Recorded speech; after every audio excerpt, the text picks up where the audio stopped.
Bueno, regresamos en este rumbo de la mañana y ya vamos a tener nuestra primera invitada del día de hoy. Para nosotros siempre es un honor y un privilegio conversar con doña Rosario Espinal, politóloga de mucha experiencia y que ha vivido muchos procesos políticos, y una científica del pueblo dominicano. Hay que conocer el pueblo para poder interpretar los acontecimientos políticos. Gracias, Rosario, por estar con nosotros. Buenos días.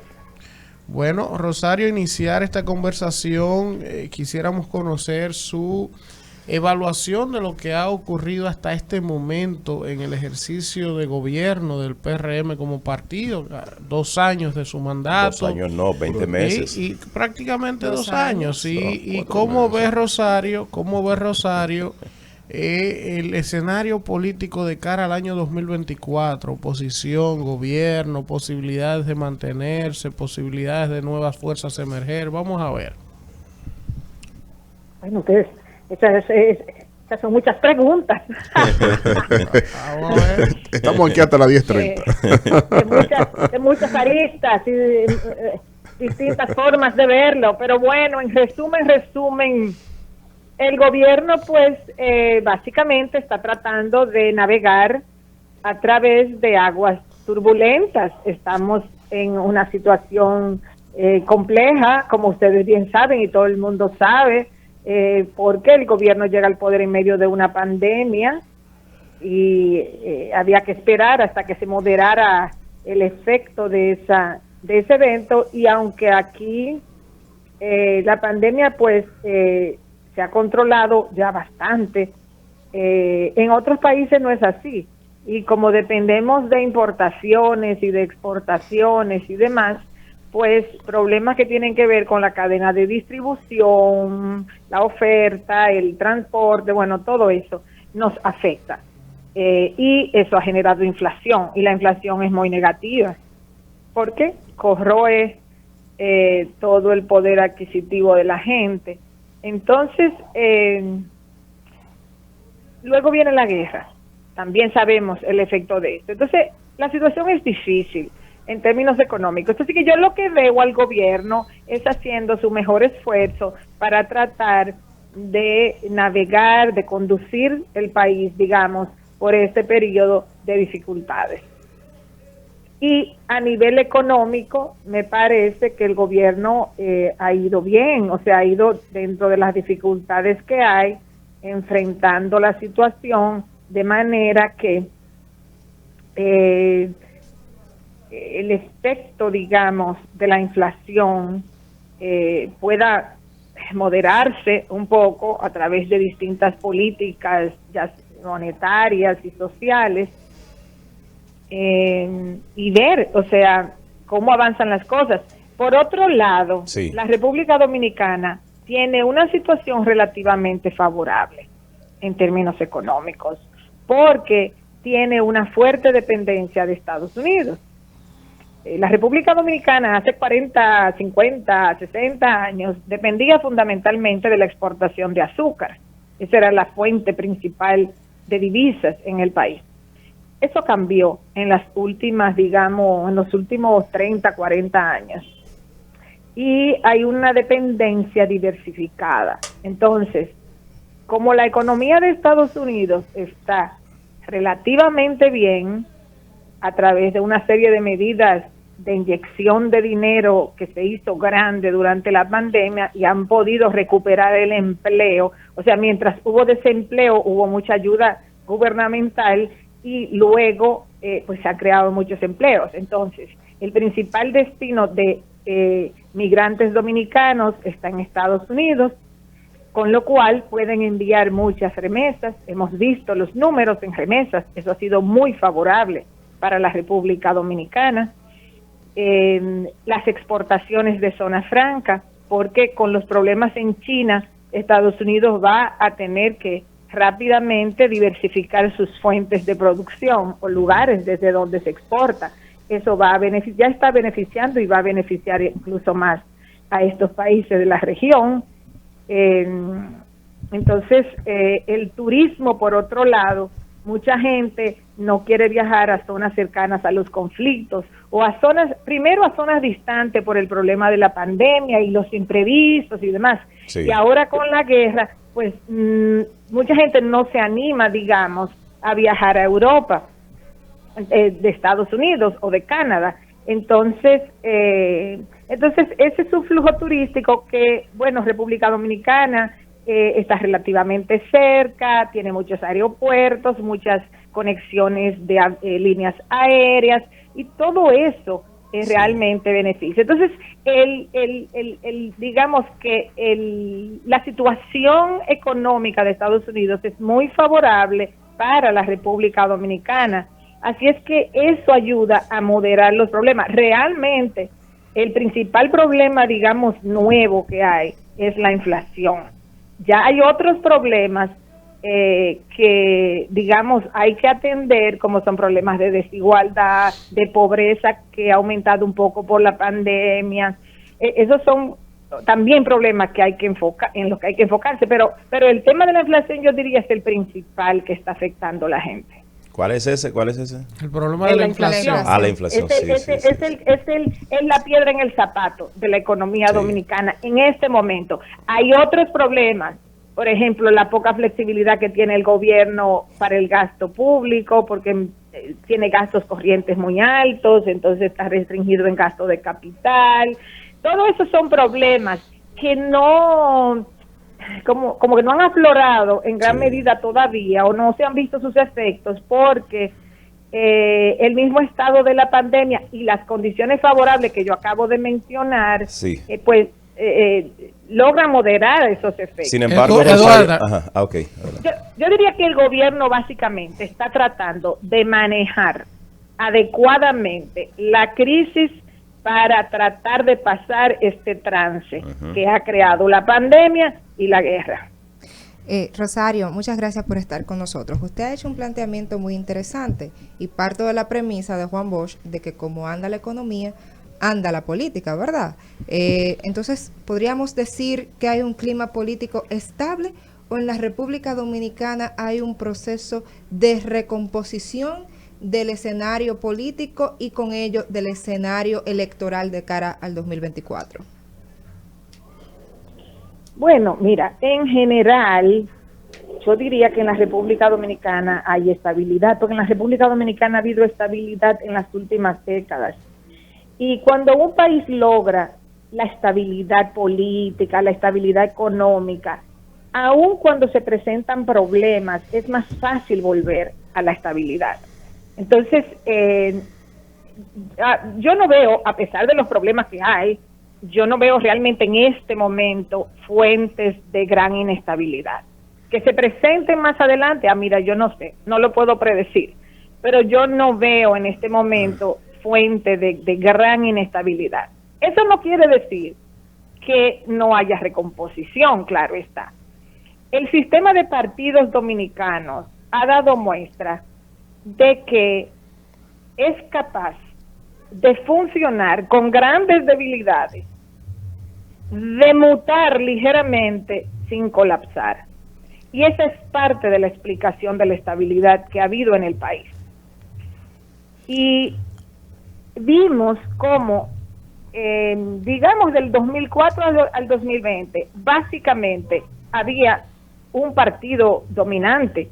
El PLD fue el partido dominante en torno al cual se estructuró la política dominicana del 2004 al 2020, hasta que sale del poder y había un emergente ya que tenía varios años constituyéndose, el PRM.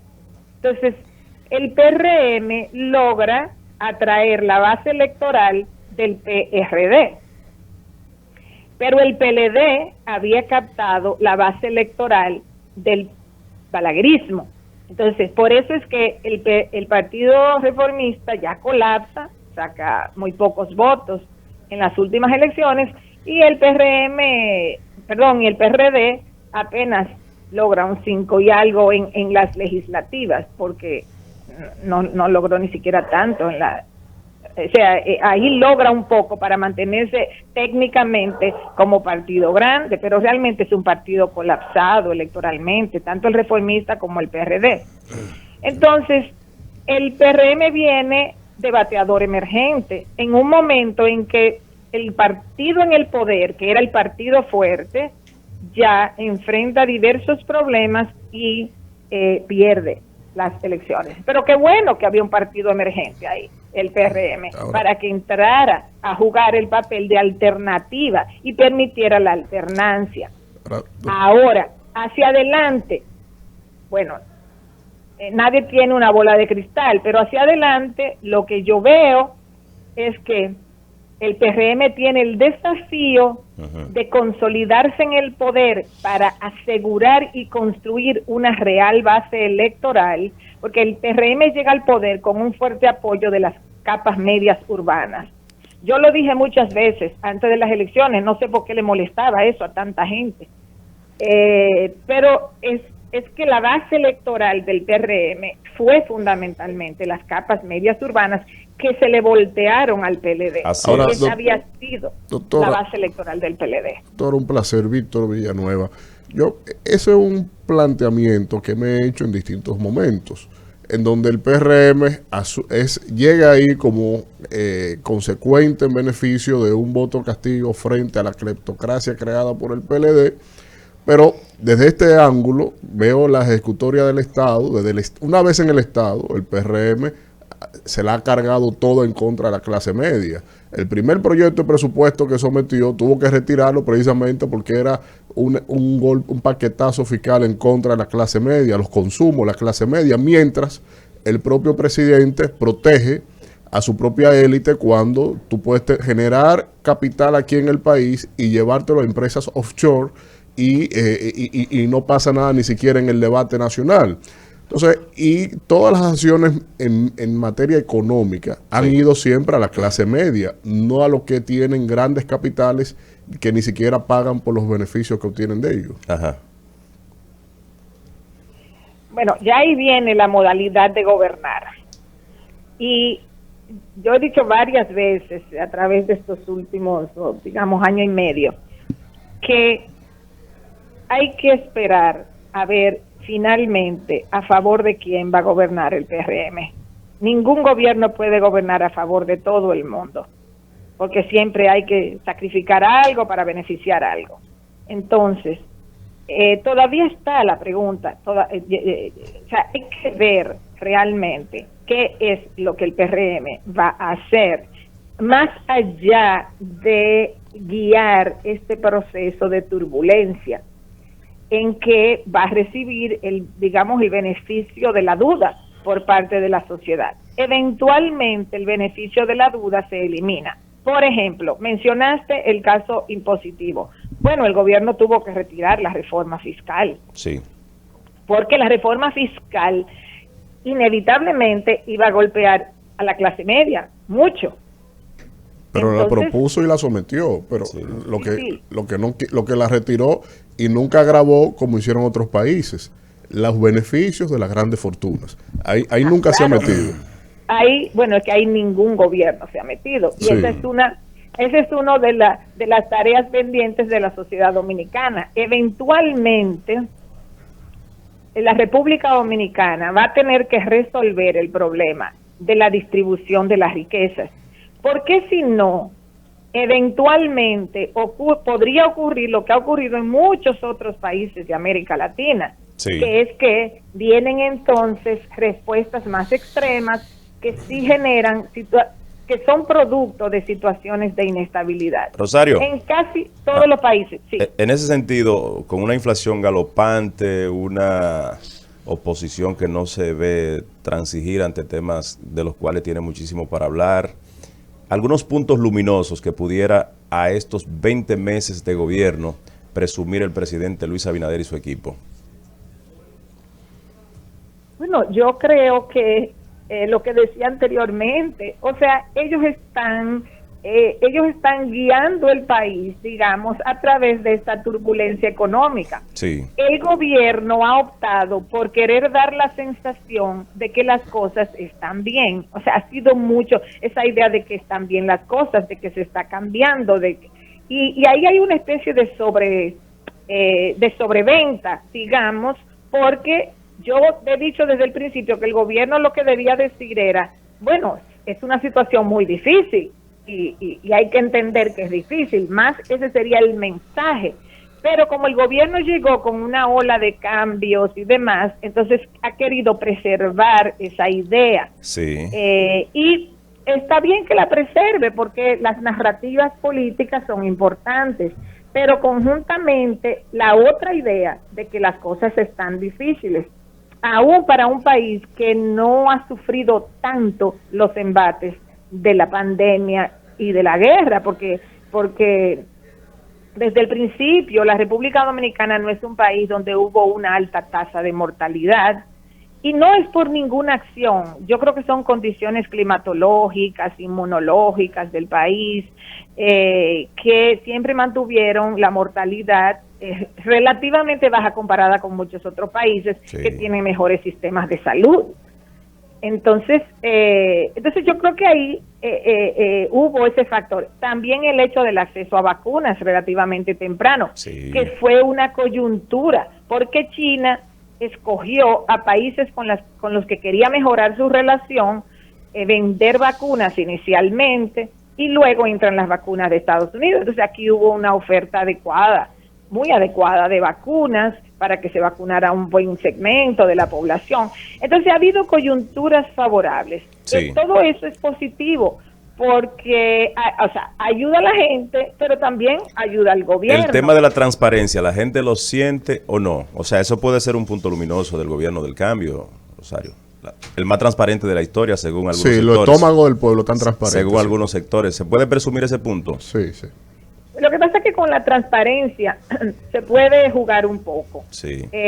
Y creo que en esta fase sí pueden jugar un poco. Eventualmente el problema de la transparencia se va a hacer más opaco, más nebuloso, porque el Estado Dominicano, a menos que aquí se produzcan cambios, volviendo a lo que ustedes hablaban, a menos que aquí se produzcan cambios realmente redistributivos de riqueza, y que se genere un sistema empresarial más amplio, el Estado sigue siendo la fuente de enriquecimiento fundamental de todos los sectores.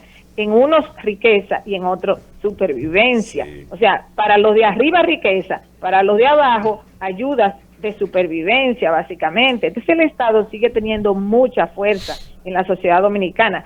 Por tanto, es muy difícil hacerlo más honesto, digamos, porque es mucha presión que tiene el Estado para repartir. Y eso lo vamos a ver más en la medida que se acerque el proceso electoral, porque montar campañas de reelección es muy riesgoso para la transparencia del Estado y para el combate mismo a la corrupción.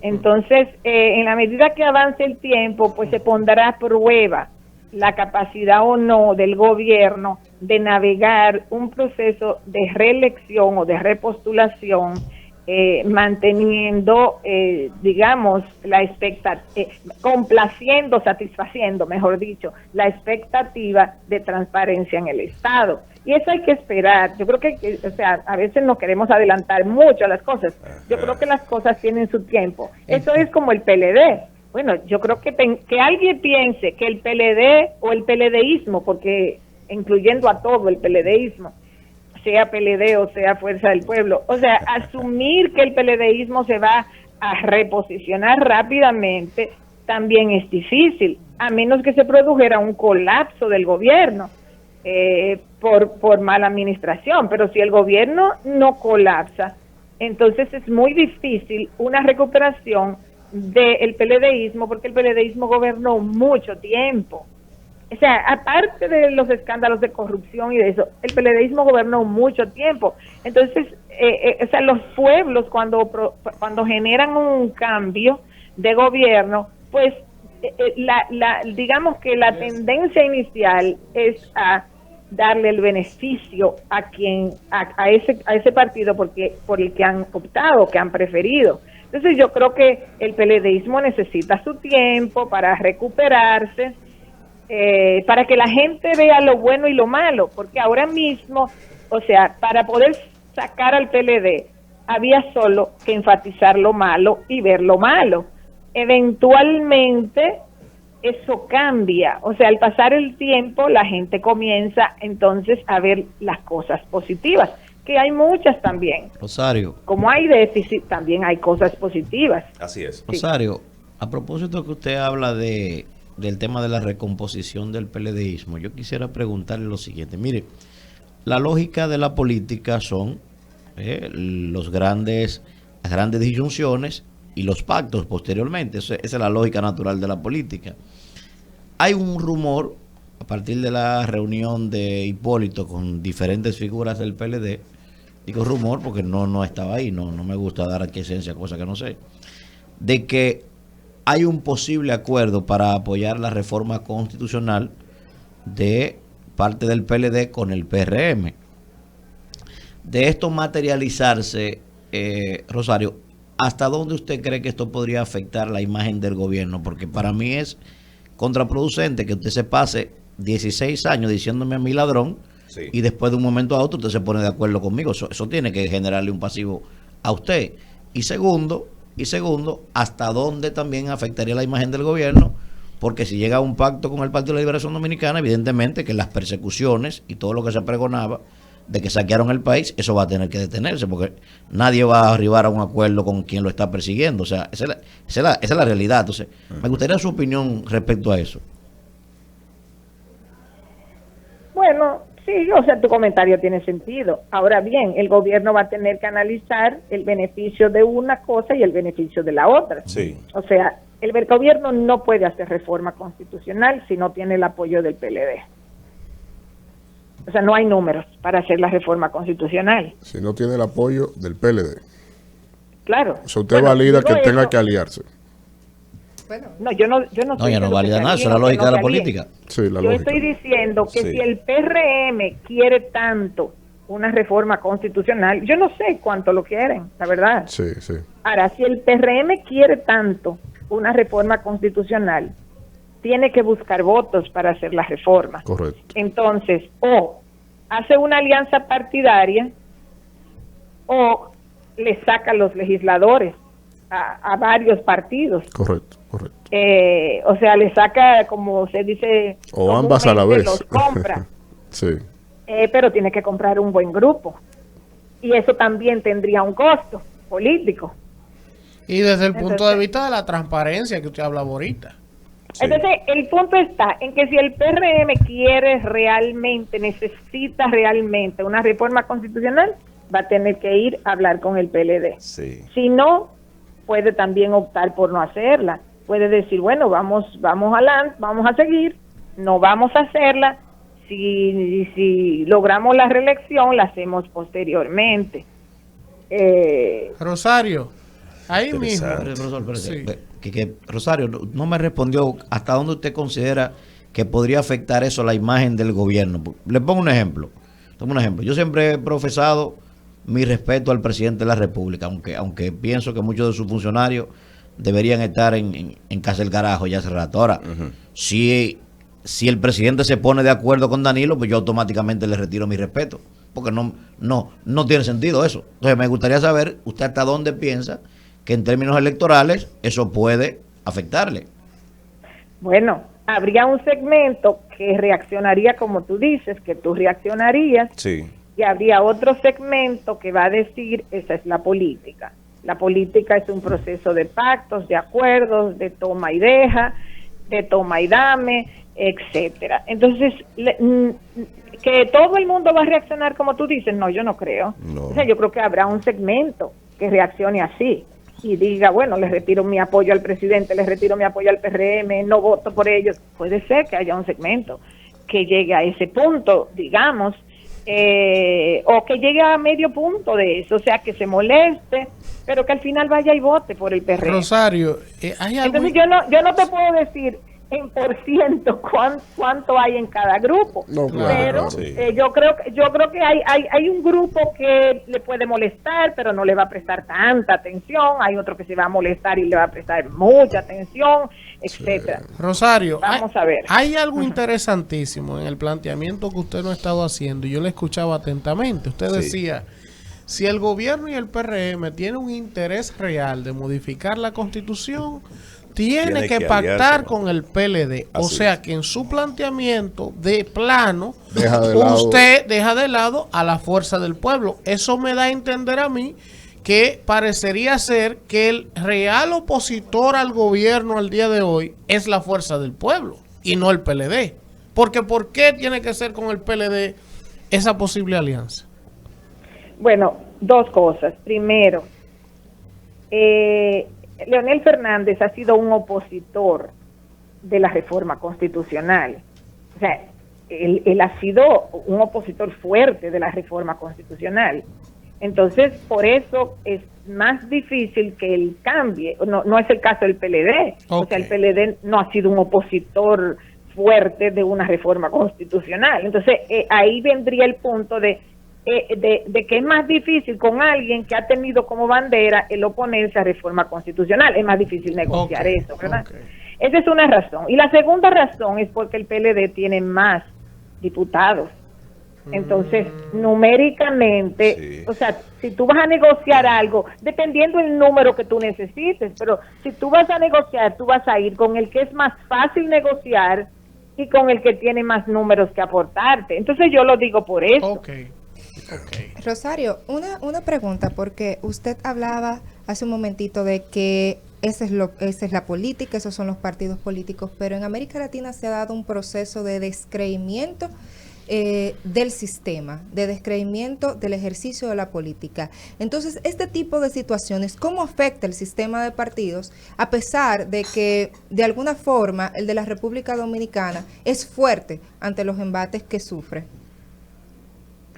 Sí, cuando yo me refería a eso, ni siquiera yo lo estaba diciendo como un planteamiento general, yo lo estaba haciendo muy específicamente en torno a la pregunta anterior de que cómo reaccionaría la gente. O sea, la pregunta era en el sentido de que si el PRM pacta con el PLD, entonces todo el que ha estado confiando en el PRM o todo el que ha estado confiando en Luis Abinader para que no se asocien nada con el PLD y demás, entonces se desencantaría y lo abandonaría. Y fue en ese contexto que yo dije que puede ser que un grupo lo haga así, pero puede ser que otro grupo no lo haga así.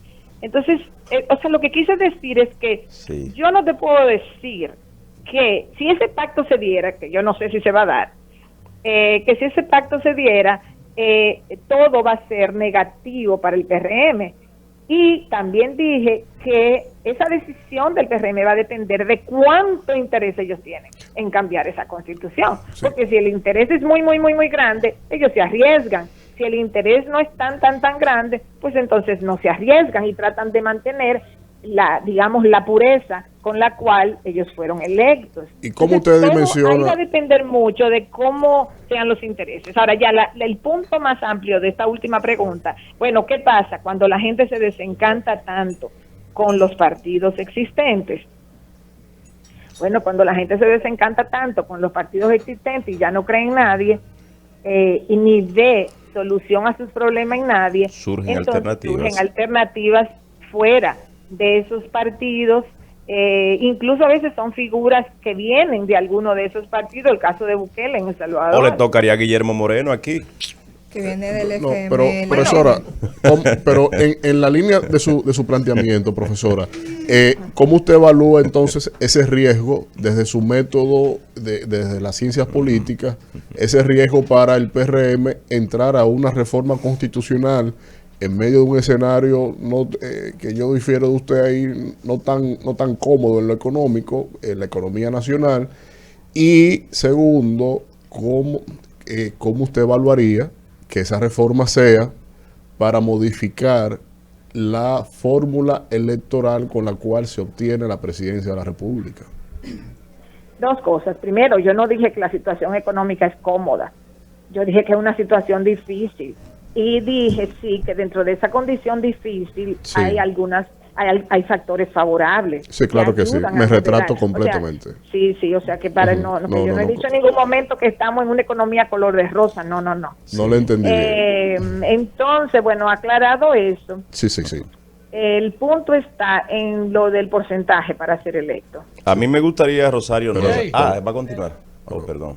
Bueno, yo escribí un artículo cuando surgió la temática. Todas esas fórmulas existen. Yo considero que ya aquí, por las razones históricas que conocemos, se estableció el 50 más 1. Sí. La gente se acostumbró a ese sistema. La gente lo internalizó. No solamente eso, que la gente conscientemente no ha provocado segunda vuelta, excepto en el 96. Es la única vez que hubo segunda vuelta. Los dominicanos han aprendido que no quieren segunda vuelta y que por tanto en primera vuelta buscan la opción de definir, si no la mejor, la menos mala. Sí. Interesante. La que consideren. Incluso en noviembre del 2019 yo dije que no iba a haber segunda vuelta. Mucha gente quedó aterrada con ese comentario. Sí. Y yo le expliqué, yo dije, ¿por qué? Yo no sabía quién iba a ganar, claro está, pero yo dije, no va a haber segunda vuelta. Entonces, ¿usted entiende que el modelo puede ser eliminar la segunda vuelta electoral? No. La segunda vuelta electoral es un remiendo en el sistema político presidencial. Sí. Cuando hay más de 2 partidos. Correcto. Que son competitivos electoralmente. Entonces, hay que tener ese remiendo ahí. Okay. Porque si no, tenemos el problema que tuvimos, por ejemplo, en el año 90, 94, sí. que Balaguer ganó con 30 y pico % de los votos. Si tú no tienes ese remiendo ahí. Entonces, es bueno tener ese remiendo ahí por si hay necesidad, por si se fragmenta mucho el sistema de partidos, por si surge un tripartidismo o 4 partidos compitiendo, lo que sea. Hay que tener el remiendo del 50 más 1 o lo que fuera, del 40, del 45, lo que fuera. Hay que tenerlo. En ese sentido, Rosario, si a propósito de remiendos, si continúa el método de elección 50 más 1, se ve la fuerza del pueblo consolidada en torno a Leonel Fernández. Al PLD no se le descarta nunca que ellos escogen su candidato, y excepto en el año 2020, cuando Leonel salió, no hay fraccionamiento, o sea, ellos continúan con el que escojan. Y vemos el PRM que ya Ramón Alburquerque está aspirando y Guido Gómez está aspirando. Ese fraccionamiento, a pesar de estar en el poder, pudiera en una segunda vuelta provocar la pérdida del gobierno al presidente Luis Abinader. No, pero primero, el que existan aspiraciones dentro de un partido no es fraccionamiento. Si no, entonces no hablemos de democracia, ni pidamos democracia, ni querramos democracia, porque en un partido la gente tiene, la gente tiene derecho a aspirar. Sí, y claro. Que hayan varios precandidatos no es negativo, eso es positivo, eso es democrático. Punto 1 es ese. Punto 2, existe la posibilidad de que se afiance un tripartidismo. Existe la posibilidad. Yo a este momento no hablo todavía de tripartidismo. O sea, yo creo que en la República Dominicana en la década del 90 hubo un tripartidismo efímero, porque Balaguer iba en decadencia natural biológica, el PLD comenzaba a tomar votos del balaguerismo, pero todavía mientras estuvo vivo, Balaguer en el 2000, cuando se fue solo, consiguió un 25% de los votos, que es bastante para una persona ya en los 90 y largo. Entonces, ese tripartidismo fue efímero, porque tan pronto murió Balaguer, se volvió a reconstituir un bipartidismo con un partido de los dos dominantes. Por la crisis económica del 2003-2004, el PRD colapsó electoralmente a un 35% y el PLD se consolidó como partido dominante por 16 años. Entonces, Rosario, sí. Bueno, ya finalmente agradecerle, ¿verdad?, por todas estas opiniones y estos planteamientos tan interesantes, como siempre, para el equipo y para toda nuestra audiencia. Es un honor compartir con usted. Bueno, buenos días. Muchísimas gracias. Rumbo de la mañana.